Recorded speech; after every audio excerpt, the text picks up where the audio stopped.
This is one of my favorite plant, variegated Monstera. It's not easy to get, so I'm going to take a cutting for a friend.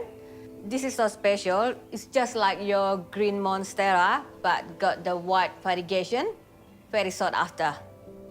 To do the stem cutting, make sure you find a node and cut a few centimeters below the node. Make sure you have a clean scissor. So that's the cut.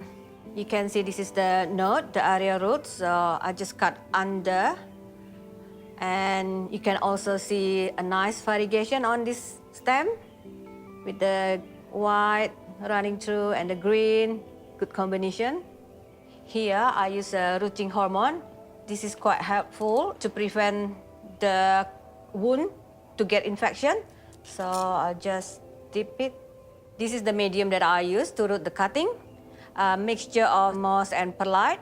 Perlite is quite good to give you more drainage, so less risk of root rot.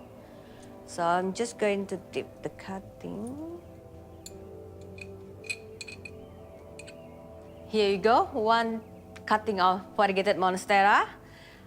Keep it in a well-lit spot and make sure the moss is moist all the time but not wet. After about 3 months, you should see some good roots grow and it will be ready for potting up.